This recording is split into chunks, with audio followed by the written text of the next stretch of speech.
Hello friends, எல்லோரும் எப்படி இருக்கீங்க? நல்லா இருக்கீங்களா? நான் உங்கள் உமா பேசுகிறேன். நான் இன்றைக்கி செய்ய போகிறது காடை பிரியாணி தான் செய்ய போகிறேன். இதில் கொஞ்சம் ஓகே ஆயில் தான் விட்டுருக்கேன். விட்டு பட்டை, கிராம்பு, ஏலக்காய், அன்னாசி பூ, பிரியாணி இலை போட்டிருக்கேன். போட்டுட்டு அது நல்லா செவந்ததும் வெங்காயம் போட்டுக்கோங்க. வெங்காயம் போட்டு நல்லா செவக்கணும். வெங்காயம், பச்சை மிளகாய் போட்டுக்கிட்டு வெங்காயம் நல்லா செவந்து வரணும். அப்போ தான் நல்லா டேஸ்ட்டாக இருக்கும்.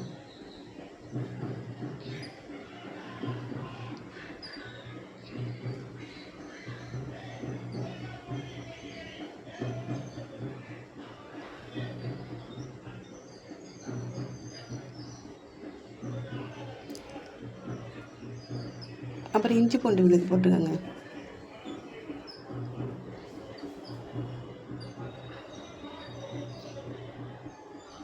இஞ்சி பூண்டு விழுது நல்லா பச்சை வாசனை போகிற வரைக்கும் நல்லா வதக்கி விடணும்.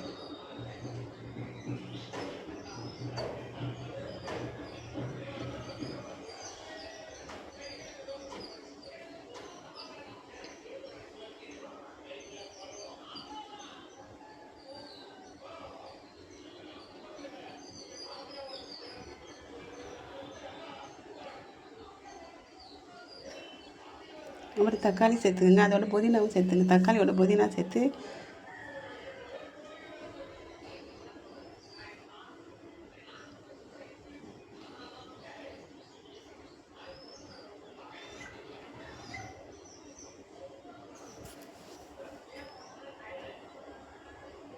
மஞ்சத்தூள் சேர்த்துக்குங்க.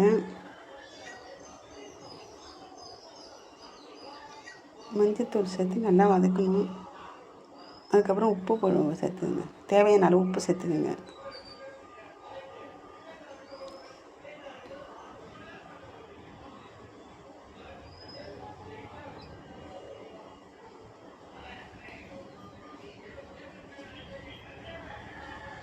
பிரியாணி பவுட்ரு தான் போட்டிருக்கேன்.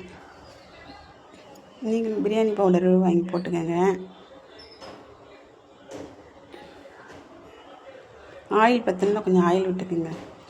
கடைசியில் நெய் விடணும். நான் கடைசியில் தான் நெய் விட்டேன். இப்போ கொஞ்சம் ஆயிலில் தான் நான் எல்லாம் வதக்குறேன். உப்பு போட்டு நல்லா வதக்கிக்கணும்.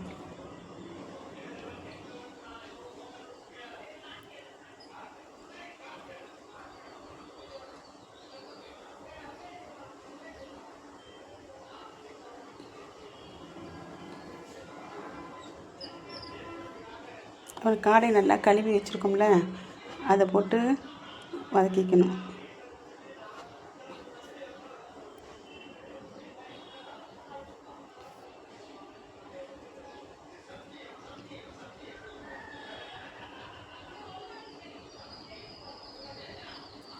காடை தான் நல்லா டேஸ்ட்டாக இருக்குது.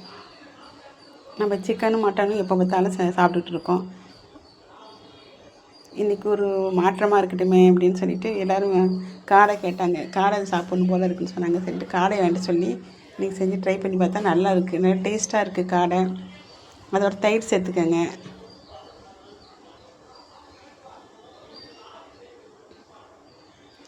நான் 1க்கு 2 பங்கு தண்ணி விட்டுருக்கேன். நீங்கள் வேணால் அரிசியை பொறுத்து இருக்குது. இந்த அரிசி 1க்கு 2 பங்கு. இப்போ புது அரிசியாக இருந்தது. நீங்கள் நல்லா பழைய அரிசி இருந்ததுன்னா 1க்கு 2.5 பங்கு தண்ணி விடலாம்.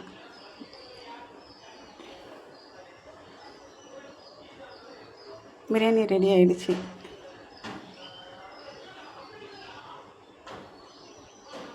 மேலே ஒரு அரை மூடி எலுமிச்சம்பழத்தை புழிஞ்சு ஊற்றிக்குங்க. அப்புறம் நெய்யை விட்டு நல்லா அப்படி பிரட்டி தம்மில் போட்டுருங்க.